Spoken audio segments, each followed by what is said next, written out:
Mas bora lá, vamos para mais um react então. Eu já reagi aqui há um tempo atrás, vamos reagir de novo a esse canal aqui, que é o canal da Tatiana Feltrin, tá? Ela faz resenha de livro de literatura. E há algum tempo atrás eu já reagi a um vídeo dela aqui, onde ela estava resenhando o clássico da ideologia liberal, Revolta de Atlas. Pois bem, e o vídeo foi bem aqui no canal, gostei de reagir, e deu para notar que ela é bem reacinha, né? Bem reacinha. E esse tipo de canal é perigoso. Por quê? Porque tem muita gente que gosta de consumir esse tipo de conteúdo, às vezes estudando para vestibular, às vezes simplesmente porque gosta de literatura. E é um conteúdo que passa como apolítico, o que a gente sabe que é rigorosamente falso, nada é apolítico, mas a pessoa chega nesse conteúdo não querendo consumir política e acaba consumindo política, uma vez que é visível o enviesamento ideológico da produtora do canal. Ela ter um enviesamento ideológico não é problema nenhum, aliás, todo mundo tem. Ela ser direita também não é, a princípio, um problema, né? Cada um valora a classe que lhe bem entender. E, ademais, a ideologia faz com que a classe trabalhadora normalmente acabe também valorando a ideologia da classe dominante. Não é esse o problema. O problema é não se apresentar como uma pessoa que tem determinado enviesamento ideológico, o que acaba podendo confundir quem está assistindo, além do que pode acabar reforçando a ideologia do capitalismo. Então, acho que vale a pena a gente reagir a isso, tá? Assim como acho que valeu a pena reagir ao meu vídeo reagindo a ela, ou melhor, reagir ao vídeo dela falando do Revolta de Atlas. Oxe, tá com trava-língua. Revolta. Né? Revolta, caramba, Revolta de Atlas, né? Mas vamos lá, chega de enrolação, vamos reagir hoje à resenha dela do texto clássico do liberal progressista, que é A Revolução dos Bichos, lá do George Orwell, né? George Orwell, que é queridinho da esquerdinha liberal, pega muito desavisado, funciona muito bem e é um texto que para nós comunistas já é batido no sentido de ser um texto bastante anticomunista, né? Então eu vou aproveitar para falar um pouquinho do anticomunismo do texto e vou, assim, reagir mais uma vez aqui a Tatiana Feltrin. Bom, sem mais delongas, bora pro vídeo. Olá, bom, hoje então a gente vai conversar um pouquinho sobre o incrível A Revolução dos Bichos, do George Orwell. Esse livro aqui foi publicado então em 1945, se eu não me engano, tá? A publicação, mas eu pausei para já chamar a atenção. Ela classifica o livro como incrível, tá? Logo após o 45. período que o autor, o George Orwell, na verdade George Orwell era um pseudônimo, né? O nome dele mesmo era Eric Arthur Blair. Enfim, o George Orwell passa um período como jornalista, né? Porque afinal de contas ele não era apenas um romancista, ele era ensaísta político, ele era jornalista. Então ele passa um período como jornalista na Espanha, no período da Guerra Civil Espanhola. Então ele pôde viver ali na pele os problemas pelos quais a população passava por conta do regime comunista. George Orwell era de esquerda, ele era... Como é que é? Deixa eu voltar ali, eu entendi errado. No período da Guerra Civil Espanhola. Então ele pôde viver ali na pele os problemas pelos quais a população passava por conta do regime comunista. George Orwell... Mas que mané regime comunista? Na Espanha franquista, caramba! Caralho, mano! Porra, a mina tá perdidaça no rolê, mano. É isso, o General Franco agora era comunista. É isso. Você que não tá entendendo, tá? A Espanha vivia um regime fascista, correta, camarada. Tá? Regime fascista, nada a ver com o comunismo, tá? Regime fascista. E aí a mina não tem nem um minuto de vídeo, já tá metendo essa. Porra, aí eu vou coringar, aí não tem como. Aí não tem como. Quer dizer, então, que o cara vivia num regime fascista e viveu as dores do comunismo? Como assim? Que doideira, caramba. Não, maluco. Não. Porra, não tem um minuto de vídeo, a mina meteu essa, cara. Meu Deus do céu, cara. era de esquerda, ele era socialista, e o que ele vê ali na Espanha, na verdade, vai chocá-lo, digamos assim. Na real, ele era um puta do anticomunista, tá, galera? É isso. Aliás, esse livro é uma ode ao anticomunismo, tá? É uma ode ao anticomunismo. E repare, ele foi lançado em 45, ou seja, cara, tava tendo uma guerra, literalmente tava tendo uma guerra na Europa, tá? Contra o nazifascismo, tá? Onde, por exemplo, quem acabou com essa guerra foram os comunistas, né? Que foram quem mais sofreu com a guerra, porque, enfim, a União Soviética foi a que teve mais baixas de guerra, foi a que foi invadida, enfim, não foi só a União Soviética que foi invadida, mas a maior parte das baixas foram de soldados soviéticos. Quem derrotou Hitler, quem invadiu Berlim foram os comunistas. O mundo literalmente todo se uniu, todo entre aspas, vai, mas enfim, se uniram para derrotar os nazifascistas e o cara, durante esse período, estava preocupado em escrever um livro anticomunista. Vocês estão entendendo? É isso. Sabe? O mundo se fechando contra os nazis e a preocupação do George Orwell era ser anticomunista. Tá? Porque é isso, tá? Assim, porque aquilo que estava sendo feito ali era muito diferente do socialismo idealizado por ele e pelos demais. Ele passa então a observar a União Soviética e ele vai percebendo que o comunismo ali naqueles países está indo pelo mesmo caminho. Então ele para tudo e escreve esse livrinho aqui que nessa... O socialismo, segundo o que ela está dizendo ali, está vindo pro mesmo caminho. Que mesmo caminho, galera? Se eu entendi direito, é o socialismo que estava caminhando para o mesmo caminho do franquismo na Espanha. Mano, assim, ela estudou na faculdade do Luigi. Deve ser aluna da Unicu. Só pode ser aluna da Unicu, cara. Entendeu? Pois é, e aí a gente tem que ouvir o socialismo idealizado de George Orwell, né? É uma nova formulação de socialismo. Uma nova formulação. Mas vamos lá. Ela ainda não começou a falar do texto, tá? Ainda não começou a falar do texto, mas bora lá. Essa edição tem cerca de 100 páginas. Esse é um livro, de certa forma, simples, então inclusive crianças podem lê-lo tranquilamente, porque ele foi... Extremamente simples, é verdade, tá? E pega muito desavisado. Leiturinha fácil, te envolve até com alguma facilidade. E é engraçado, porque a primeira vez que eu li esse livro, eu já tinha um enviesamento socialista na minha ideologia. Não tinha nem perto da bagagem que eu tenho hoje. Eu não percebi a maldade do troço. Eu li na época e enxerguei ali uma crítica ao nazismo. Porque ele tenta dizer, no final das contas, que nazismo e socialismo é a mesma coisa. Por isso que ela está dizendo ali que ele vivia na Espanha franquista e que viu a Rússia socialista caminhar para o mesmo lugar. Porque o que está por baixo, tá, dando embasamento teórico para a porcaria que ele está escrevendo, é a teoria da ferradura. É a teoria do totalitarismo lá da Hannah Arendt. Não só dela, mas popularizada por ela. E aí eu já vou deixar de dica aqui. Tem uma série que está entre as minhas favoritas, onde eu desmonto a categoria de totalitarismo, tá? A partir do Losurdo, mas não só do Losurdo, são 3 vídeos. E eu não só desmonto que a categoria de totalitarismo é absolutamente vazia, como se ressignificada, o que de fato é totalitário na parada toda é a ideologia do capitalismo que pode se encaixar. Então, portanto, a teoria do totalitarismo, ela tem qual serventia? Ela tem a serventia de igualar nazismo e comunismo a fim de atuar como fonte para o anticomunismo.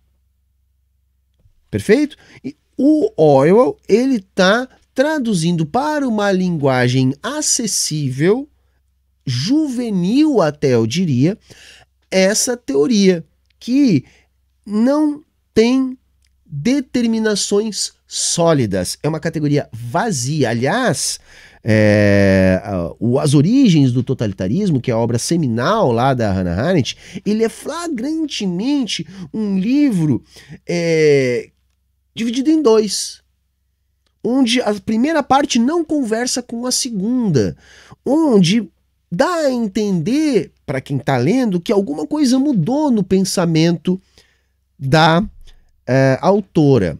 As más línguas dizem que caiu o Pix da CIA. Eu não diria isso. Eu diria que é enviesamento ideológico mesmo. Mas o fato é que a obra é muito ruim. A obra é muito ruim. Tá? Tem um texto do Losurdo que eu deixo aqui também de indicação, que foi o texto base, mas não só esse, para minha série, que é Para a Crítica da Categoria de Totalitarismo. Se não me engano, esse é o título do texto do Losurdo. Mas vamos continuar. Escrito como uma fábula. Isso ali em meados do século XX, né, quando já não se escrevia mais fábulas novas não eram popularizadas, enfim, ele escreve então essa fábula moderna como uma forma de alegoria para o que aconteceu durante a Revolução Russa e suas consequências. Então o que a gente vai acompanhar aqui na Revolução dos Bichos é a história dessa... É isso, é uma fábula que cria uma alegoria para retratar a visão deturpada dele a respeito do processo da Revolução Russa. É isso, tá? E aí ela vai...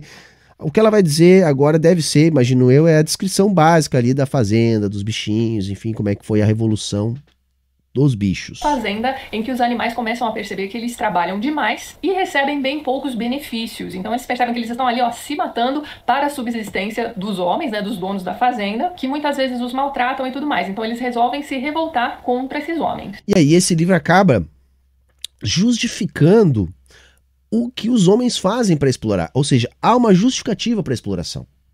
Essa justificativa, ela está implícita dizendo no livro que, olha, não adianta fazer revolução, porque você vai simplesmente trocar, né, os seus exploradores, mas isso não vai ser bom, né, porque esses novos exploradores não diferem dos antigos. A única coisa que vai ficar pelo caminho as dores da transformação, né? Ainda podendo ser, no final das contas, esse modelo mais ineficiente, correto?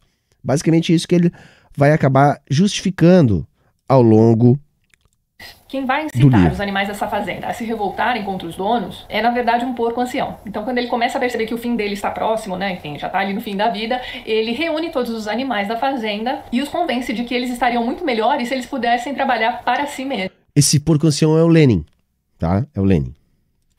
Então chega ali o grande dia da revolução, os animais expulsam os homens da fazenda e ficam ali com a fazenda toda para eles. Só que com a morte do porco ancião, outros porcos mais jovens resolvem que eles então serão os líderes de todos os animais. E ao longo da leitura a gente vai percebendo que aqueles porcos que no início estavam ali realmente lutando, né, para que todos tivessem a mesma importância ali dentro da fazenda, lutaram ali contra aqueles homens opressores, tinham também aquele discurso de que não, agora todos nós somos iguais, todos nós trabalhamos para o bem comum e tudo mais. Só que aos poucos o poder vai subindo a cabeça desses porcos. E eles passam a exigir tanto daqueles animais ou até mais do que os homens anteriormente exigiam. Então, tanto quanto ou até mais. Ou seja, não faz a revolução, vai piorar a tua vida, né? Na melhor das hipóteses, não vai mudar, podendo piorar. os animais começam a trabalhar muito mais, produzir muito mais, mas receber muito menos em troca. A gente vai percebendo ao longo da leitura também que, ok, eles conseguiram a revolução contra os homens, mas eles não conseguiram a igualdade. Então é como se... E é engraçado, porque assim, o processo de revolução não é feito pelo povo, que aí é representado pelos animais. O povo é utilizado pelos porcos para fazer a revolução. Então aí você já tem uma visão completamente enviesada do que é um processo revolucionário. É lógico que num processo revolucionário, na própria Revolução Russa, você vai ter uma vanguarda revolucionária, você vai ter os bolcheviques, né? Você vai ter a organização da classe trabalhadora no Partido Trabalhador Revolucionário, né? Agora, a revolução é feita pelo povo. Isso desaparece no livro do George Orwell, né? O povo, ele é simplesmente uma massa burra e que é tão somente massa de manobra. Tá? O tempo todo do livro há essa conotação, esse enfoque sobre o povo como burro. E isso, gente, é uma coisa muito velha, tá? Do pensamento pequeno burguês, do pensamento liberal. A coisa mais fácil da gente ver é aquele tiozão reaça dizendo assim, o povo não sabe votar, o povo é burro, para votar tinha que ter ensino superior. Se deixar, a galera volta lá pro voto censitário, que foi utilizado durante muito tempo. Olha, para votar tem que ter grana. Tá entendendo? É uma visão de que o povo, na verdade, ele é uma massa que não tem consciência, né? que tá ali para ser conduzida, que tá ali para ser guiada, que não é agente da história, é um agente passivo da história, não é sujeito da história, tá? Isso fica o tempo todo muito perceptível no texto do George Orwell. No livro, como na vida real, o idealismo desse lugar também à estratificação de classes, né, a diferença de classes. Então você tinha ali os porcos, né, por serem os mais inteligentes, e os demais animais também concordam que eles eram os mais inteligentes, como a classe dominante e opressora. E a gente vai ter também os demais animais, como por exemplo os cachorros, que vão servir ali como se fosse uma força militar protegendo, né. Isso, os porcos tinha, né, eu não lembro os nomes, mas tinha um que representava o Stalin, outro que representava o Trotsky, eles meio que brigavam ali, até que um foi isolado, enfim, até que o Stalin deu fim no Trotsky. Os cachorros são tipo a polícia de Estado, a polícia política, e os cavalos são a força de trabalho, tá? Não só os cavalos, mas o símbolo máximo são os cavalos, né? E diga-se de passagem, são os mais burros. Esse é o ponto também. O povo é tratado como burro o tempo todo no texto, tá? É uma visão muito pequeno-burguesa da história. Tá? Enfim, é uma visão liberal pequeno-burguesa, anticomunista da história o tempo todo. Né? E o que mais incomoda é isso. O povo não é o sujeito da revolução. Tá? O povo ele é sempre uma massa de manobra. Tá? Seja dos homens, seja dos porcos.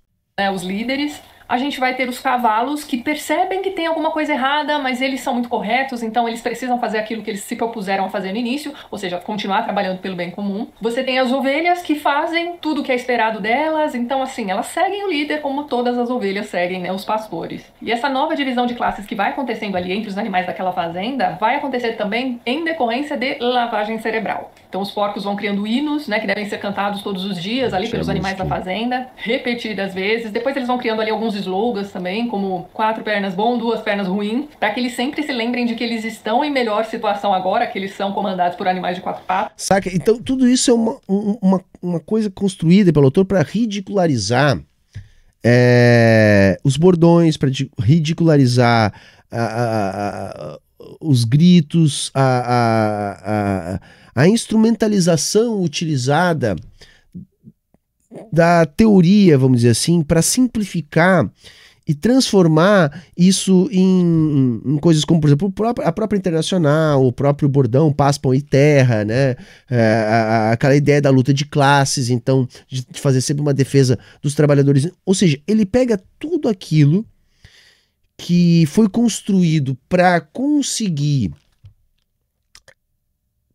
produzir um nível de consciência revolucionária no povo russo, por exemplo, e transforma isso em simplesmente aparatos de doutrinação.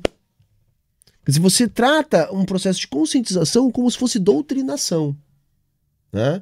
Só que veja, a história toda ela é muito ruim porque é um romance, é algo que literalmente não existiu. Então veja, para conseguir fazer uma crítica ao socialismo, o que o liberal faz? Ele pega a história da União Soviética, ele compara o que aconteceu lá com o que aconteceu na Europa, ele observa a qualidade de vida melhorando. Não, ele cria uma fábula, tá? Tirada literalmente da sua bunda, né? Porque da cabeça é difícil que isso tenha saído. E aí o que acontece? Olha só como o comunismo é feio. Ah, mas isso aconteceu? Não, isso aqui é uma historinha com animaizinhos, fazendinha, é uma fábula.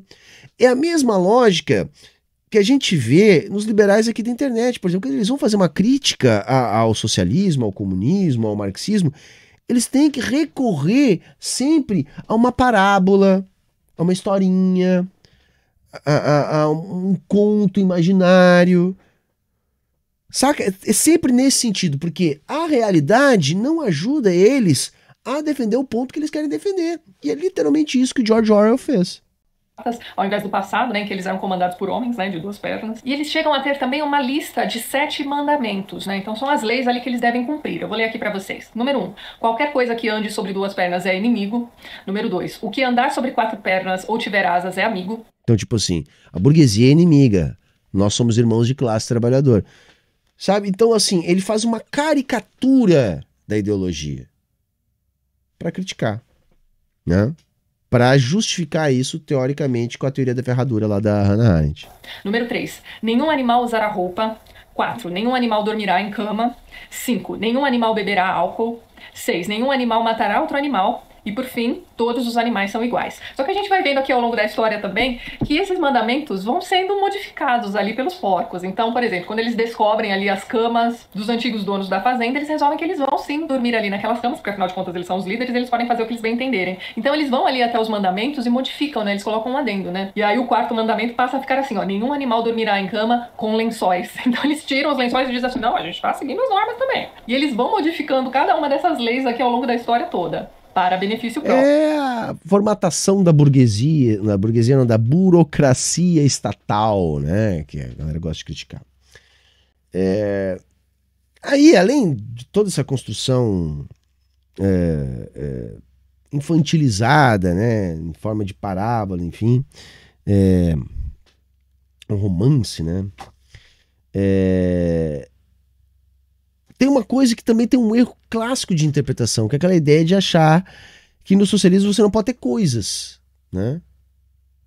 A galera não entende, por exemplo, que todo socialismo nasce da sociedade que se tinha antes, uma sociedade baseada na propriedade privada, no capitalismo. Então é lógico que sempre todas as experiências socialistas vão conviver com muitas questões superestruturais produzidas ainda pela infraestrutura capitalista de produção. Então que essas coisas ainda vão acontecer. Mas o problema é que não acontece uma crítica no livro baseado no que de fato aconteceu na União Soviética, daquilo que se pode criticar para tentar entender os processos. Não. É construído um estereótipo para se fazer uma crítica muito rasa, uma crítica, eu diria ainda, elitista, né? Que presume que o povo é burro na história toda. Então os animais começam a perceber que eles trocaram 6 por meia dúzia. Eles continuam sendo oprimidos, continuam trabalhando pelo bem dos outros, sem regalia nenhuma, só que a carga de trabalho é muito maior hoje em dia. Então talvez a gente possa dizer que esse livro seja um livro sobre a hipocrisia da tirania. A partir do momento em que o tirano é retirado ali daquela fazenda, é quase que natural que alguns daqueles oprimidos se tornem os opressores. E como eu ia dizendo para vocês no início do vídeo, esse livro aqui é uma crítica nada sutil sobre a Revolução Russa e sobre o comunismo ali na União Soviética. Então o porco jovem que vai assumir o poder ali, vai assumir a posição de liderança, se chama Napoleão, e ele na verdade é a representação de Stalin aqui nesse livro. Então ele é tão tirano quanto Stalin aqui na Revolução dos Bichos, né? Ele vai assumir o poder depois da Revolução e vai usar a força militar para consolidar o seu poder, né? No caso ali os cachorros da fazenda. A gente tem também o outro porco, né, que é o Bola de Neve, né? Esse aqui vai estar representando o Trotsky, que era também um grande líder, só que ele usava de persuasão, ele não tinha um poderio armamentício, nada disso. Mas ele tenta assim conseguir a confiança dos demais animais por meio de persuasão mesmo. E é bastante interessante a gente acompanhar aqui no livro o que é que o Napoleão vai fazer quando ele se sente ameaçado pelo Bola de Neve. Então ele começa a criar ali algumas situações para culpar o Bola de Neve. E assim o Bola de Neve vai se transformando num bode expiatório e vai... Viu só? Isso aí é a dosezinha de trotskismo do livro. Tem isso aí mesmo. Vai ser então um inimigo em comum, tanto para os líderes como para os demais animais. Então todos eles estão ali juntos contra esse outro porco que ousou ser líder também. Então parando para pensar nos temas da Revolução dos Bichos... Não, eu tô lendo aqui o chat. Sim, a gente sabe que o Trotsky era comandante do Exército Vermelho, mas ela tá trazendo o que tá no livro ali, tá? É que assim, o livro não tem nada a ver com a realidade, gente, tá? É isso, não tem nada a ver com a realidade. E no livro dá até uma passada de pano pro Trotsky, tá? Que é lógico, né? Como todo liberal gosta de dar uma passada de pano pro Trotsky. Além de ser essa alegoria para a Revolução Russa e etc., a gente pode pensar nesse livro como uma alegoria para a formação da sociedade em geral. Então, assim, o autor vai mostrar pra gente que a sociedade... E esse livro, ele é muito a ver com aquela ideia que tá muito em voga hoje da gente que tá aqui divulgando do realismo capitalista, né? Ele passa uma ideia de assim, não tem o que fazer, tá? Se fizer, vai piorar. Não faz. Entendeu? E ainda prega uma certa apatia política, ou seja, não te mete na parada, saca? Não faz. Se tu for atrás desse tipo de ideal aí, não tenta acabar com a exploração. Tu não vai conseguir. Aceita o que tu tem, sabe? É também muito isso esse texto. A sociedade tem uma tendência natural de se organizar em classes. Aliás, não só isso. Nós temos também uma tendência natural de necessitar de um líder, uma pessoa que precisa ser seguida. Então, num primeiro momento, aqui, logo após a Revolução dos... Isso aí é o que ela aprendeu na faculdade de, como é que é? Achismo qualificado, lá da Unicu, tá? Isso aí que ela falou. Bichos, a gente percebe que cada animal vai fazer uma coisa ali que bem entende, então vai cada um para um lado, e a coisa só consegue funcionar, entre muitas aspas, para o bem comum, quando um líder começa a apontar aquilo que precisa ser feito. Depois, em uma outra camada, a gente tem aquela sociedade de animais funcionando melhor ainda, digamos assim, depois que aquela legislação, né, os 7 mandamentos foram criados. Então, se a gente lançar esse olhar sobre esse livro, a gente vai perceber que ele não vai tratar somente da Rússia comunista. Ele trata, na verdade, de qualquer sociedade, e ele também alerta as pessoas, né, os leitores, de que esse tipo de regime totalitarista pode ser instaurado a qualquer momento, se as pessoas não pensarem por si mesmas e, ao invés disso, forem manipuladas por esses líderes espertalhões e sofrerem uma lavagem cerebral. E aqui a gente percebe também que tudo começa... Porque o povo é burro, entendeu? O povo não tem condições de se libertar, de entender, de tomar consciência de classe. É burro, é isso, resumindo é isso. Começa com boas intenções. Se você parar para pensar no socialismo utópico e o socialismo real, a gente vai perceber que o utópico, né, é sempre muito interessante para todo mundo, mas a realidade não é nem assim, porque as ideias... A diferença entre o socialismo utópico e o socialismo científico não é entre utópico e real, a gente não tem nada a ver. Aquilo que é o socialismo na prática é o socialismo na teoria, tá? Não tem esse papo de que se tentou e não deu certo. Todas as experiências socialistas deram certo, em alguma medida. Algumas mais, outras menos, mas todas nos ensinam sobre o processo. Porque é um processo também muito de descoberta. Porque, na verdade, o socialismo ele é a transição. E essa transição ela não tem uma fórmula. E ela carrega consigo todos os problemas do capitalismo. Então, assim, não tem transição socialista certa ou errada, tem a que se consegue fazer e se aprende com cada uma delas, inclusive com os erros encontrados no meio do caminho. E as boas intenções se perdem no caminho. É isso que esse livro mostra pra gente. Sem dar aqui grandes spoilers, né, e apenas, né, compartilhando com vocês as minhas impressões da leitura desse livro. Essa aqui já deve ter sido, sei lá, a 5ª vez em que eu li A Revolução dos Bichos, e é batata. Toda vez em que eu chego àquele momento em que os porcos começam realmente a agir como humanos, né, tanto que os demais animais já não conseguem mais dizer quem são os porcos e quem são os humanos, eles não conseguem mais fazer essa diferenciação, esse livro fica assustador. O último parágrafo é um espetáculo. E quando os porcos, né, reescrevem o último mandamento, né, que no original era todos os animais são iguais, eles acrescentam uma nova linha, né? Então fica assim, todos os animais são iguais, mas uns mais iguais que os outros. Eu também acho isso espetacular. Essa frase aqui nesse livro tem pra mim quase o mesmo efeito do 2 mais 2 igual a 5, do 1984, que é outro livro do autor que eu também recomendo fortemente que vocês leiam. Então é isso, gente. Fica aqui a dica forte desse livro espetacular. É o tipo de livro que você pode ir sem medo. É uma leitura de certa forma leve, né, por ter sido escrito como uma fábula. O livro é curto, como eu já tinha comentado com vocês, então a leitura voa, não só pelo número de páginas, mas também pelo assunto. É tudo muito interessante aqui nesse livro. É um panfletinho para jovens e adolescentes, né? Perigoso, né? Porque ele conta uma mentira em forma de fábula e as pessoas estão repetindo isso como se isso fosse socialismo, como se isso retratasse alguma experiência. Não, isso é só a fazendinha que saiu da cabeça de George Orwell, que é um livro que trata o povo como uma massa burra, que é um livro elitista, que é um livro que subscreve uma teoria sem embasamento científico, enfim. É um livro muito ruim, sob todos os aspectos, tá? Ele é um livro que causa um estrago. Por isso que a gente tem que falar dele, tá?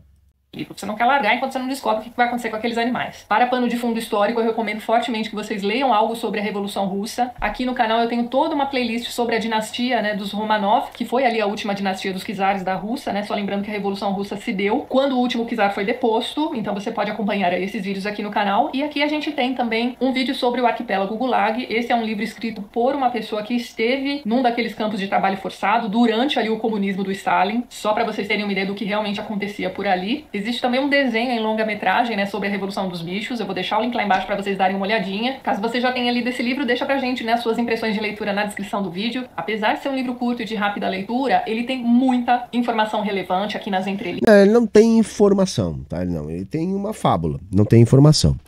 O 1984, tá?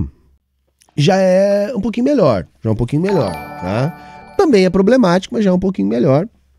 Agora esse aí não tem informação nenhuma, esse aí tem um conto da carochinha, é isso, tem aí uma historinha que na realidade acaba, gente, passando pano pros nazis, tá entendendo? O que tu pensa? O bagulho que foi escrito durante o período nazi, né? O mundo contra os neonazis, olha, contra os nazifascistas, né? E a preocupação do George Orwell era atacar os comunistas, que era justamente a preocupação difundida ideologicamente pela Europa pelos nazis. Né? Isso já diz muita coisa sobre o autor, sobre o livro. Poxa, se o cara naquele momento estava mais preocupado com os comunistas, diante do que estava acontecendo na Europa, então junta muita coisa que a gente pode tirar daí. Primeiro, os caras colaram com os nazis. Quem cola com esse tipo de pensamento do 1984 é um tipo de esquerda liberal. Então tu pensa, uma esquerda liberal, ou seja, que se diz esquerda, mas é liberal, mas está subscrevendo um texto que cola com o nazi. Né? Tem a parte da passada de pano pro Trotsky, e ainda por cima subscreve aquela ideia de que você não deve fazer nada. Você não deve fazer nada. Tá? Que se você fizer é pior.